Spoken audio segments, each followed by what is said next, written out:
మహిళ ఉన్నారు, ఆమెతో మాట్లాడదామా. చెప్పండి, ఇంత కిరాతకంగా హతమార్చిన రాజ్ కుమార్ ప్రస్తుతం ఇంకా ఇక్కడ తిరుగుతున్నాడా? మేము పక్క ఊరు సార్, ఇక్కడ ఊరల్లో ఉంటారు. నేను కాలేజీకి వెళ్ళి రోజు పంపిస్తాము, స్కూల్ బస్సులు ఎక్కిస్తాము. ఆ మధ్యలో దిగి కూడా ఎక్కించుకోనంట. మేము మా పిల్లని బెదిరించుకుని మా పిల్లని కొట్టుకొని వీడు భయపడతాడేమో అని ఒక కంప్లైంట్ పెట్టినప్పుడు వీళ్ళు ఎందుకు నిర్లక్ష్యం చేశారు పోలీస్ స్టేషన్లో?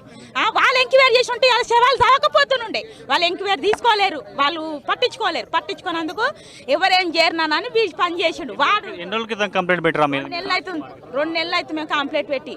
అంత సంవత్సరం సంధి ఎంట పడుతున్న పిల్ల ఇంకా నాన్నని చంపిండు. వాళ్ళని నాన్న చంపి వాడు పిల్ల ఎగ్జామ్కి వస్తే మీ నాన్నని చంపిన నన్ను నేరేం చేయలేరు, నిన్ను చంపుతాను పట్టుకు రోడ్డు మీద పట్టుకుంటే మేము కంప్లైంట్ పెట్టినాము. అప్పుడే పెట్టినప్పుడు వీళ్ళు ఎందుకు ఎంక్వైరీ చేయలేరు, ఎందుకు తీసుకోలేరు కేసు? చూసుకోవచ్చు, రాజ్ కుమార్కి సంబంధించిన కుటుంబ సభ్యులకు సంబంధించి కూడా ఇటు ఆ మైనర్ బాలికకు సంబంధించిన ఉన్నారు, చూపించొద్దు. ప్రస్తుతం విజువల్స్లో చూసుకోవచ్చు.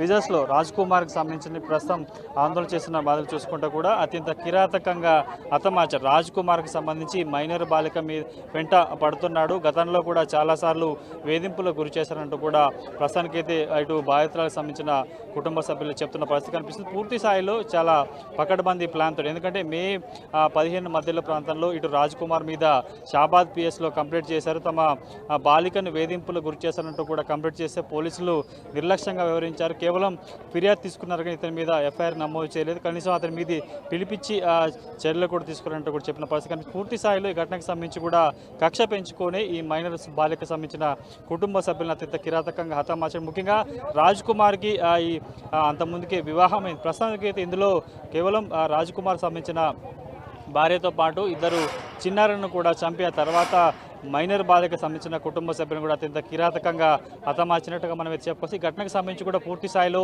పోలీసుల మీద విమర్శలు వ్యక్తం అవుతున్నాయి. ఈ బాలికను వేధింపులు గురి చేశారంటూ కూడా బాధితులకు సంబంధించిన కుటుంబ సభ్యులు